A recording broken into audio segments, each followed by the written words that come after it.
Hello, everybody. I am here to talk to you about communities at risk and housing. So let's get started with that. Okay, so I think this is the first time we have seen a PowerPoint from our current text. So it's going to look a little bit different, but hopefully it feels accessible to you. All right, let's go.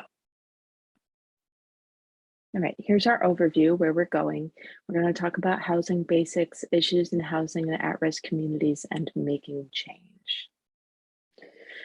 All right, so there's some central concepts here.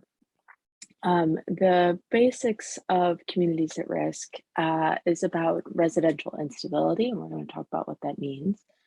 Doubling up, and doubling up basically means living with friends or living with family, a little bit like couch surfing, but not exactly the same because it might be a long-term situation. And housing insecurity, which has a lot to do with residential instability, and we'll just talk about that a little bit too. So defining communities. Community is a unit based on geography or shared interest. It is a very broad term, and we're going to talk a little bit about what that means in this context and what the strengths and weaknesses are. One large housing complex may be a community, but also you can have a community with the people on your floor or the people who live around you that also have small children or something like that. Communities that are in desirable locations have higher costs. Community practice, so sort of the values around the community that you have and how to create the change in community that you want to see, and at-risk communities and how all of that works, and what that means. So, the uncertainty in public services. For example, when people in certain parts of Oakland call 911, it might take a very long time to get a response, for example. Hazards of certain communities, social norms of certain communities, and we're going to focus on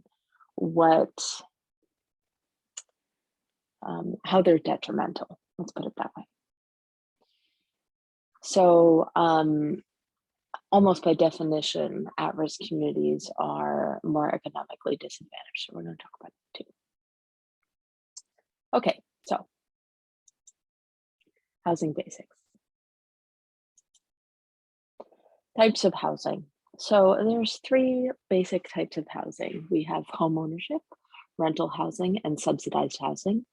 The leap from renting to home ownership can be pretty scary, especially if you don't have anybody around you who has owned a home or gone through the home purchase process. I like to think of it a little bit as like being a first generation college student and going through the application process.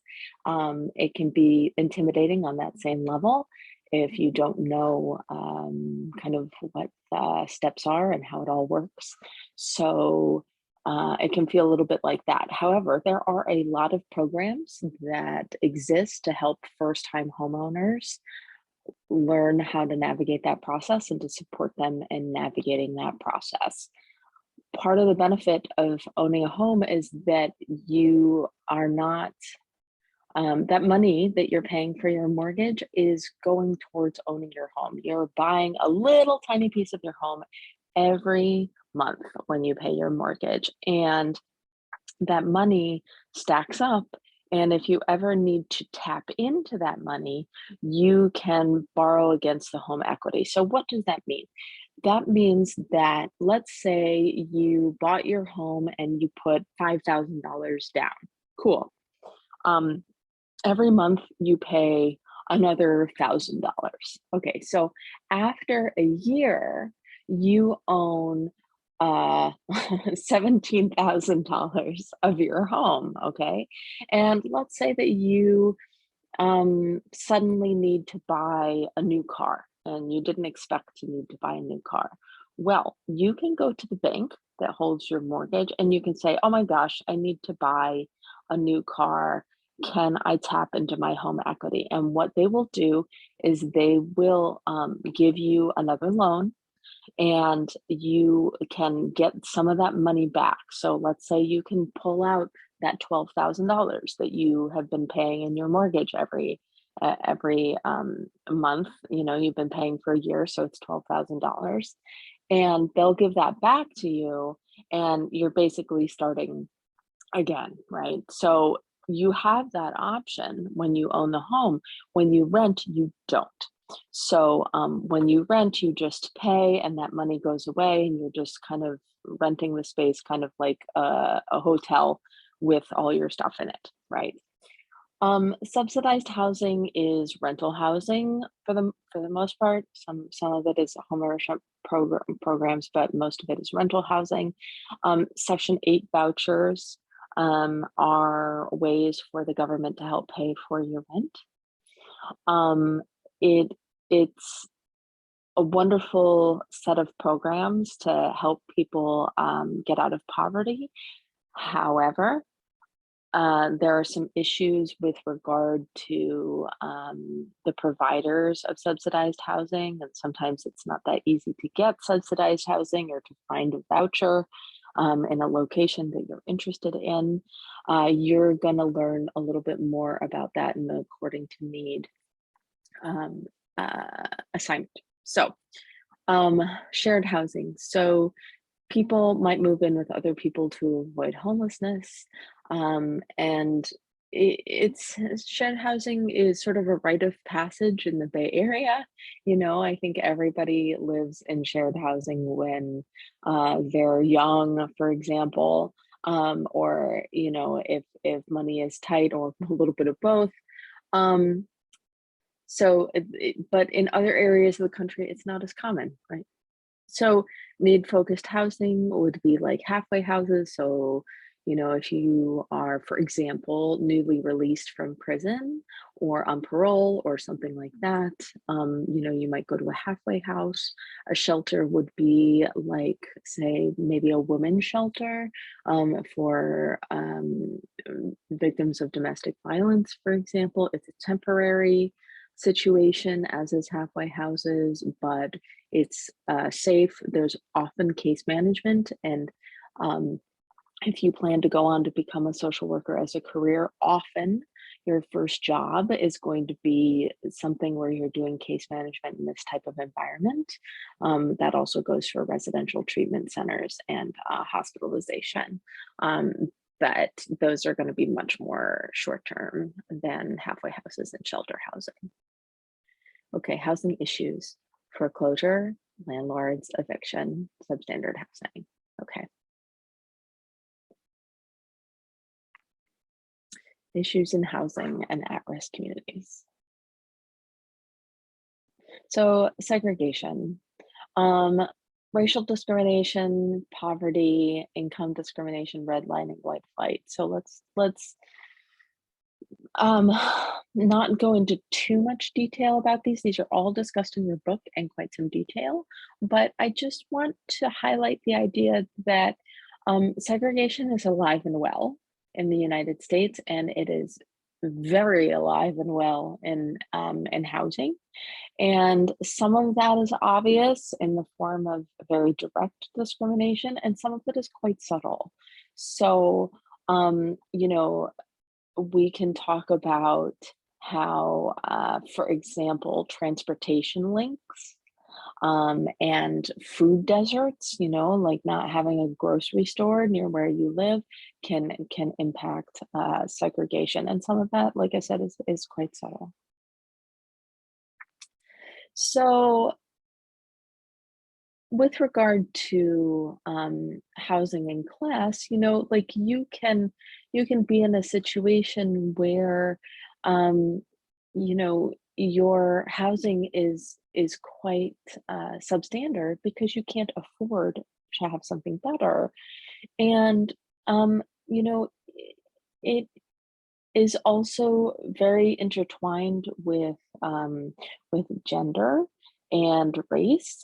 And, you know, I don't want to discount the impact of age. So even if you have lived at a kind of higher standard of living in your younger years, if you don't have a healthy retirement fund, or other ways of being cared for in your old age, you may have very limited options that send you to a community at risk, even if that was not the setting that you spent most of your life.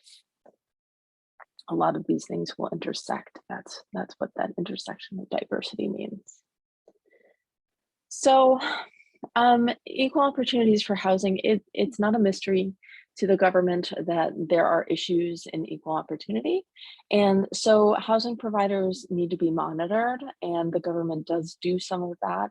Secret shopper stuff is a little bit like pretending to be a customer when you're not, to just sort of check to see that practices are fair. Landlords have a lot of ways to discourage applicants that they don't find to be desirable. You will often find that that certain communities look a certain way, and that can be a function of how the landlords are filling their units. So if you've ever gone to a neighborhood that is mostly rental housing and you look around and it's mostly white people, that can be an indicator that there might be an equal opportunity problem. Okay, so segregated communities is exactly what it sounds like it is. And lots of places are still highly segregated, like uh, and for all those intersectional reasons that we were talking about before, minority heavy areas do tend to be um, poorer in the sense of income and wealth, and which are not the same thing, by the way. And it it is very difficult sometimes to break out of those segregated communities and into, well, frankly, another segregated community, but is segregated in a different way. So transportation and connectivity. So as I discussed before, access to your community via public transportation or affordable transportation is a big issue, and it does absolutely drive, prices and poverty levels. For example, um, Vallejo has a ferry that goes to San Francisco, which is great, except that the ferry costs something like $12 one way or something. And, it's very limiting for the people who live there to be able to commute to the city on what would otherwise be a very efficient mode of transportation. So this can lead to all sorts of problems, including struggling to find employment that you can get to. Okay, so flight from at-risk communities. You got two groups of people, the stayers and the movers, and the stayers don't leave the at-risk communities even when they are declining, and the movers are the ones who are able to leverage, for example, um, the equity that they have in their homes to sell their homes and to move somewhere else. Community development is kind of the solution to this, which is to simply improve the community that you're in, the at-risk community that you're in. I mean, is it a simple process? No, but that is the solution.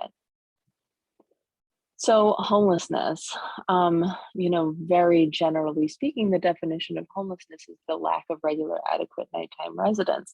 And it's an interesting definition because You might think that homelessness just you're picturing tent cities or something. And that is one type of homelessness, but that is not the only type of homelessness. So I mentioned couch surfing a little bit earlier, and couch surfing is definitely you are still considered to be homeless. If you do not have an address, you are considered to be homeless. Okay. So there's two strategies to address homelessness. One is continuum of care, which is housing ready programs, which is essentially like get clean, get sober, get all your ducks in a row first, and then we'll give you a home. And Housing First program is we believe that housing is essentially a human right, and that in order to get anything else in order, you need to have a stable housing situation.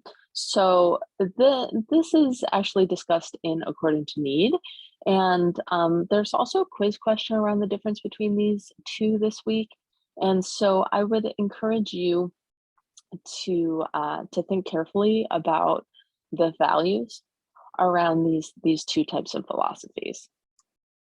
All right, making change. So, economic and social justice, you know, how let me back up. How do we make change? So the advocacy in housing, there's a few ways to do that community development, right? To do that advocacy. And we need to focus on putting these things into place so that we can change this great disparity between the at-risk communities and the advantaged communities. So there's some laws in here that you can see under the human rights and needs heading, but they're really not adequate. We really need to do this economic and social justice work, and to create supportive environments. For example, here in California, we have a real problem with wildfire.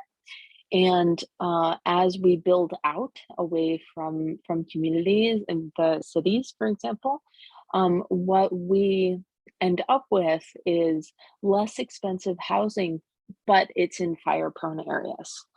So that presents quite a lot of challenge. And we need to think about building housing that is both affordable and safe. All right. Also, political access. What is not on the slide is this concept of not in my backyard, which is, when you hear that acronym NIMBY, that's what you're talking about. You're talking about basically people who are in advantaged communities not wanting to have people who are coming from disadvantaged communities move into their neighborhoods. So not in my backyard, right? So these are the people who are arguing against halfway houses in their community, or needle exchange programs, or health clinics, or that sort of thing. Okay, so community needs assessments are really, really interesting. And it basically is the process of bringing in a consultant from usually from an outside firm. And the Bay Area has a good number of these firms. And, the job is to um, look around at the community, do interviews, do some data gathering, and determine what the needs of the community are. I actually used to do this work. I was a consultant for a while with one of those local companies, and it is really, really interesting work because you talk to people at all levels of the community, and certain themes start to emerge about um, what is important, what needs to get addressed in order to work on that community development. This is a great career path for social workers who are not necessarily interested in doing like case management type work, or work in an ongoing way with specific clients. It's a really good way to get a bird's eye view and to make changes on sort of a policy level. Okay. So, affordable housing, you will see that badge on ads and things like that. Um, it it basically says that you're spending no more than 30% of your income on housing. So, usually the rent in an affordable housing unit is going to depend on what your income is. Habitat for Humanity creates affordable housing, like actual homes that you can own. That's pretty unusual, but that is a thing that they do. Most affordable housing comes in the form of rental units. So, community asset building, that basically means, building community centers or walking paths or parks or resources in an area that make it more desirable and more community member friendly. Okay, so if you have any questions, please do let me know, and I will see you at office hours between 5 and 6 on Fridays. Thanks so much.